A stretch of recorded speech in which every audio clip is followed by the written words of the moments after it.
Saya Ibu Ma'ali dari Majelis Ta'lim Al-Barakah Masjid Al-Mujahidin Perumnas Tanjung Karang Permai mau menanyakan tentang hukum mencicipi makanan yang kami masak pada saat kami berpuasa.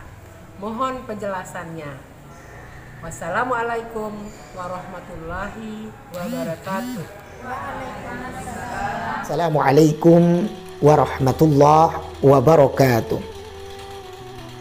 Bismillah, alhamdulillah, wassalatu wassalamu ala rasulillah, wala hawla wala quwwata illa billah. Wa ba'du, para hadirin hadirat jamaah pemirsa rahimakumullah.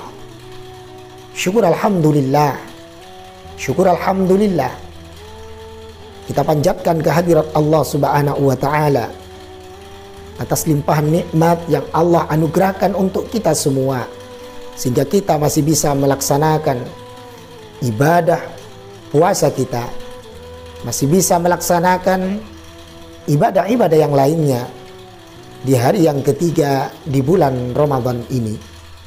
Mudah-mudahan Allah berikan pahala yang terbaik untuk kita semuanya. Para pemirsa, kaum muslimin muslimat rahimakumullah, baru saja kita sudah menyaksikan tayangan video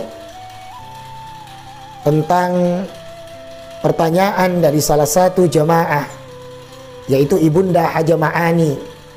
Beliau adalah kedua bidang dakwah atau pendidikan Majelis Ta'lim Al-Barakah, sekaligus beliau mewakili kaum mak-mak, kaum ibu-ibu.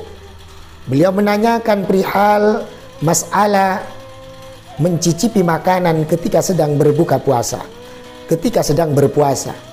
Beliau menanyakan mencicipi makanan ketika sedang berpuasa.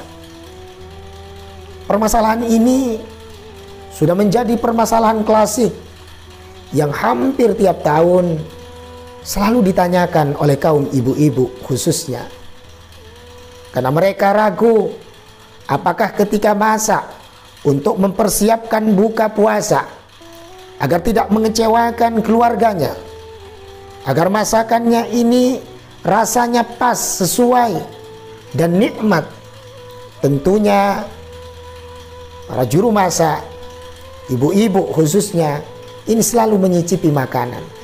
Dan kadang ada keraguan, apakah hal tersebut membatalkan atau tidak membatalkan.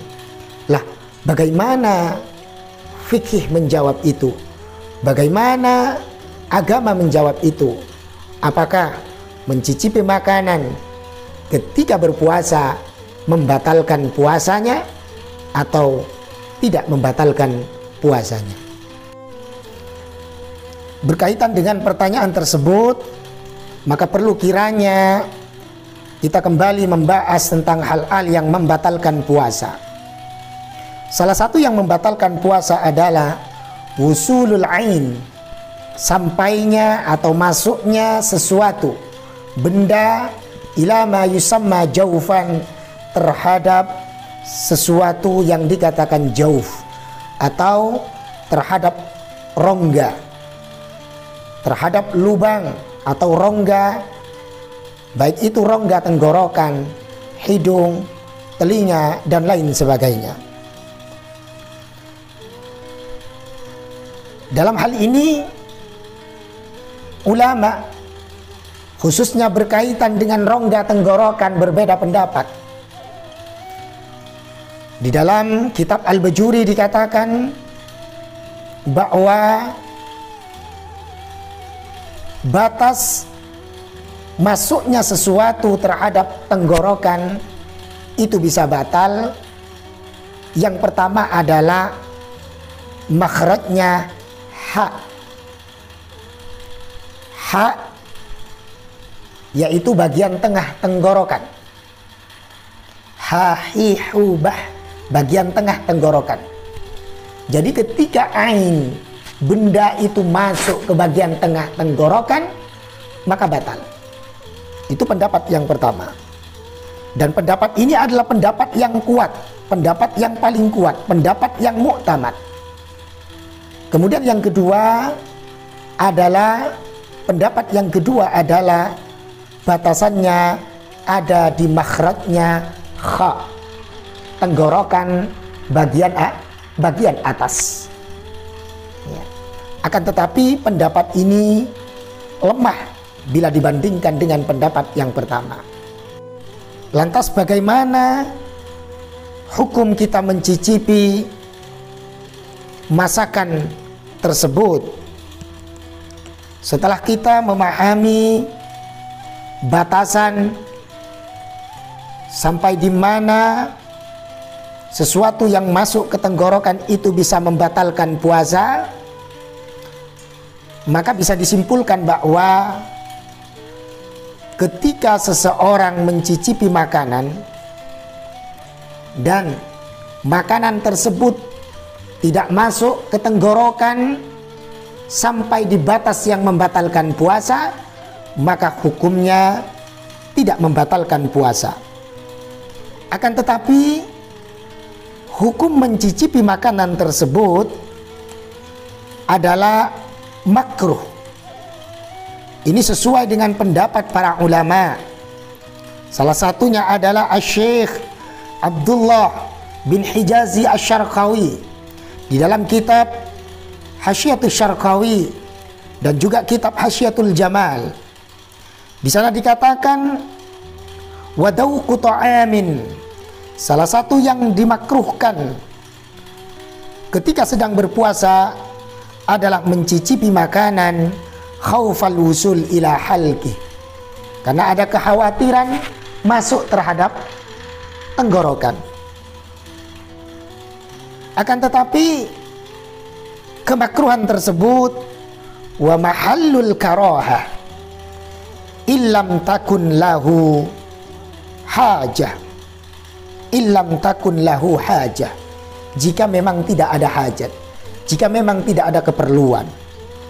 Bagi ibu-ibu khususnya yang sedang memasak, tentunya ingin menghidangkan, menyiapkan masakan yang terbaik, masakan yang lezat, yang nikmat, yang enak buat keluarga semua ketika berbuka puasa, maka tidak dimakruhkan bagi ibu-ibu yang memasak untuk mencicipi makanannya tersebut.